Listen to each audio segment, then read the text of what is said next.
Vamos lá para a nossa aula sobre termoquímica. Termo vem de calor e química vem das reações químicas. Então, termoquímica é a parte da química que estuda as trocas de calor em reações químicas. Primeiramente, alguns requisitos. O que é sistema? Sistema vai ser meu objeto de estudo, o que eu vou analisar. Ao redor desse sistema, eu tenho a minha vizinhança. Essa vizinhança vai ser com quem o sistema faz as trocas de calor. Então, o sistema ele pode tanto absorver calor da vizinhança, ou então liberar calor para a vizinhança. Entre o sistema e a vizinhança, eu tenho a fronteira. A fronteira não é uma coisa concreta, ela é uma coisa mais abstrata, teórica. Então, a gente não vai analisar tanto a fronteira, a gente vai analisar mais o sistema e a vizinhança e essas trocas de calor que acontecem. Então, a gente tem, com isso, processos endotérmicos e processos exotérmicos. Vamos pegar aqui para a gente gravar pela palavra. Endotérmico. Endo, a gente lembra de para dentro. Então, o sistema vai absorver calor da vizinhança e colocar dentro do sistema. Então, uma reação química endotérmica vai acontecer com absorção de calor. E se eu estou retirando o calor da vizinhança, necessariamente a sensação dessa vizinhança vai ser de resfriamento. Eu vou diminuir a temperatura da minha vizinhança. Enquanto se eu tiver um processo exotérmico, a gente lembra de exoesqueleto.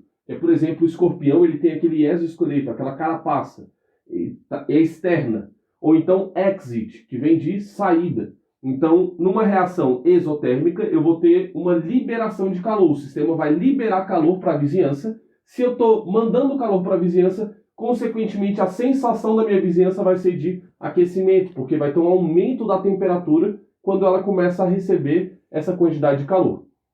Vamos analisar aqui alguns processos físicos, tá? Como, por exemplo, mudança de estado físico. Eu tenho um estado sólido, indo para o líquido, por exemplo, seria um processo de liquefação. E se eu tiver o líquido indo para o estado gasoso, eu vou ter um processo de vaporização ou evaporação, calefação. Isso tudo depende de qual temperatura está associado a esse processo.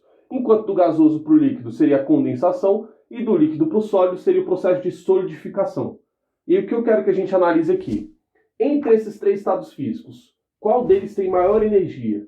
Qual deles eu preciso de maior temperatura para eu conseguir atingir esse estado físico? Qual o estado físico está mais agitado? Estado gasoso.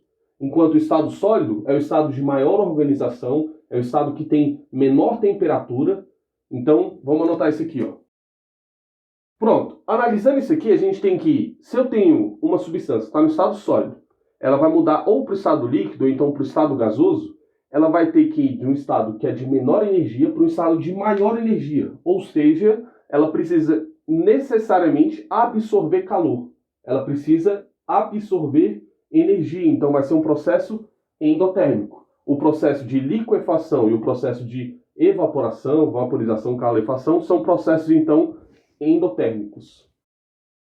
Enquanto que, se eu pego uma substância, está no estado gasoso, e eu boto ela para o estado líquido, faço o processo de condensação ou então de solidificação, eu estou indo de estado de maior energia para um estado de menor energia. Ou seja, ela precisa perder calor para ficar com menos energia. Ela precisa perder essa quantidade de energia, então vai ser um processo necessariamente exotérmico.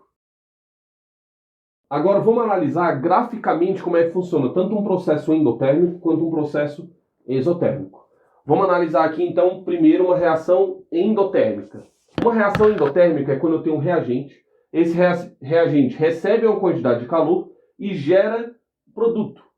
Então, inicialmente eu tinha uma quantidade, de calor ali, recebi esse calor e gerei os produtos. Eu tenho uma energia associada aos reagentes e uma energia associada aos produtos. Graficamente falando, a gente vai ter que a energia do reagente vai ser menor do que a energia do produto, porque o reagente ele precisa ganhar calor, precisa ganhar energia para ficar com a mesma quantidade de energia dos meus produtos. Então vamos primeiro simplificar esse gráfico aqui. Não vamos falar primeiramente de energia de ativação nem de complexo ativado. A gente fala isso no finalzinho da aula.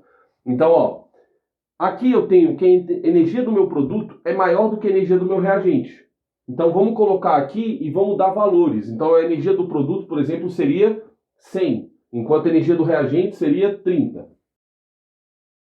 Repara que a diferença de energia aqui do reagente para o produto é de 70, ó. De 100 para 30, a diferença seria 70. Isso é denominado aqui como sendo a minha variação de entalpia. Saião, o que significa entalpia? O que é esse H aqui? Ó? Esse H vem de heat, de calor, do inglês. E esse H significa entalpia no nosso português aqui, tá? Esse H aqui, então, vai dizer o conteúdo energético de uma determinada substância. E como é que a gente calcula esse ΔH? Vai ser sempre o que tem no final, menos o que tem no início. Entalpia do produto, menos a entalpia do reagente. Então, a variação da entalpia vai ser 100 do produto, menos 30 do meu reagente, vai dar mais 70 kJ por mol. Por que kJ por mol? Kilojoules é a minha unidade de energia. Podia ser, por exemplo, quilocaloria também. E por mol é porque eu estou associando a quantidade de matéria que tem ou no reagente ou no meu produto aqui. É sempre a quantidade equivalente a 1 mol. Então, em um processo endotérmico, eu sempre tenho o meu ΔH maior que zero, necessariamente. Vamos analisar agora aqui o processo exotérmico. A reação química fica da seguinte forma: reagente gera produto e libera uma quantidade de calor. Esse calor está sendo liberado para a vizinhança. Então a gente tem que, no meu reagente, eu tenho mais energia do que o produto. Porque o meu reagente ele vai ter que chegar no produto e ainda liberar uma quantidade de calor que está em excesso. Então, graficamente, a gente representa os reagentes com mais energia do que os produtos. E para o reagente chegar no produto, ele tem que perder energia. Então vamos botar um exemplo aqui. O reagente tendo 50 kJ, enquanto o produto tem, sei lá, 20 kJ. Analisando aqui então que a entalpia do reagente é 50 e é maior do que a do produto, que é 20, isso sempre vai acontecer, né? No caso, a entalpia do reagente ser maior do que o produto em processos exotérmicos. Para calcular a variação de entalpia, essa diferença aqui, ó, que seria 50 e 20 aqui, a diferença daria 30, a gente vai calcular sempre entalpia do produto menos a entalpia do reagente. Então vamos calcular aqui, ó. Perceba que a variação da entalpia foi 20 menos 50, deu menos 30. Então o valor da variação da entalpia deu um valor negativo, menor que zero. Isso porque representa que essa energia está sendo liberada. Então a diferença aqui de 50 para 20 deu 30, só que a gente representa como sendo menos 30 justamente para identificar que é um processo exotérmico. Enquanto no processo endotérmico a gente vai representar por um valor positivo para representar que está tendo absorção de calor, tá? A minha vizinhança está doando calor para o meu sistema, então meu sistema está absorvendo essa quantidade de calor. Saião, beleza, mas o que é energia de ativação? O que é o complexo ativado? Geralmente, nas provas, só saber a energia do reagente e a do produto já é suficiente para calcular a variação de entalpia e a gente entender essas trocas de calor que estão acontecendo. Mas existem alguns gráficos que são mais completos e representam energia de ativação, o complexo ativado e tudo mais. Então, primeiro, energia de ativação. Energia de ativação é uma barreira que o reagente tem que vencer para conseguir chegar nos produtos. Por exemplo, eu tenho um fósforo. Esse fósforo, na hora que eu risco ele para acender, ele acende. Mas se eu pegar esse fósforo e não riscar em nada, ele não vai acender. Então, qual que seria a minha barreira de ativação, minha energia de ativação? Seria aquele atrito que eu faço do palito de fósforo contra a caixinha de fósforo. Então, energia de ativação, nesse caso aqui, seria o reagente conseguir ganhar essa energia para depois chegar no produto. Se ele não conseguir essa energia, a reação não acontece. Tá. Num processo endotérmico, ele precisa conseguir essa quantidade de energia. No exotérmico, essa quantidade. Se você reparar, a quantidade de energias são diferentes. Isso porque o reagente ele tem uma energia menor em um processo endotérmico. Então ele precisa ganhar muito mais energia para chegar lá no meu complexo ativado. Enquanto no processo exotérmico, ele já tem uma quantidade de energia maior, o reagente, então ele vai precisar ganhar uma energia menorzinha aqui para conseguir chegar no meu complexo ativado. Saião, o que é o complexo ativado? O complexo ativado seria a minha transição do meu reagente para o produto.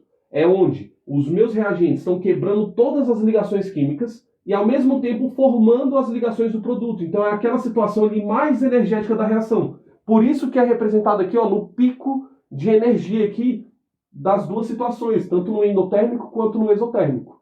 Então o complexo ativado seria um estado de transição entre o reagente e o produto, vai ser o estado de maior energia e necessariamente onde vai acontecer as quebras de ligações do reagente e a formação de ligação do produto, tudo ao mesmo tempo embolado, por isso que tem muita energia.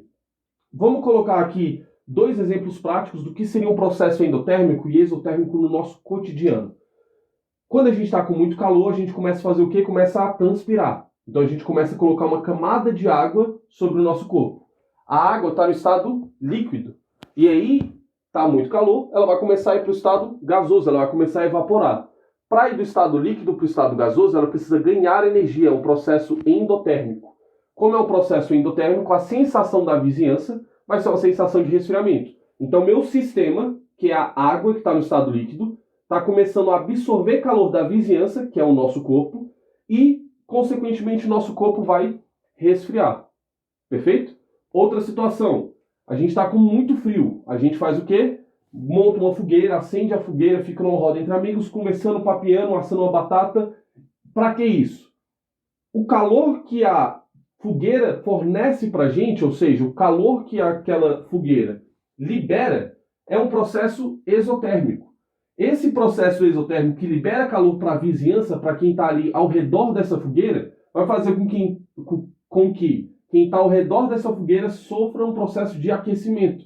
Né? A sensação térmica vai ser de aquecimento. Então, se a gente está com frio, a gente fica ao redor de reações químicas, né, que fazem liberação de calor para a vizinhança, que seria a gente. Lembrando que o sistema sempre vai ser quem eu vou estar estudando. Então, no caso do suor, a gente está estudando o líquido ali, a água. No caso da fogueira, a gente está estudando ali o processo de combustão da lenha que está ali associada. Perfeito? Então, termoquímica está associado basicamente a esses dois processos. Endotérmico absorve calor e a vizinhança tem uma sensação de resfriamento. Exotérmico libera calor e a vizinhança tem uma sensação de aquecimento.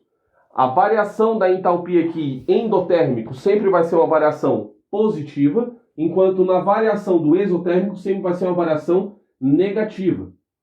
E se a gente for pensar em termos da energia do reagente do produto, no endotérmico eu estou sempre indo de uma energia do reagente menor do que a do produto, porque precisa ganhar energia para chegar no produto, enquanto no processo exotérmico eu tenho sempre a energia do reagente maior do que a energia do produto, porque ela vai perder energia para chegar nos meus produtos. Perfeito? Galera, então é isso. Um beijo, um cheiro e é nóis!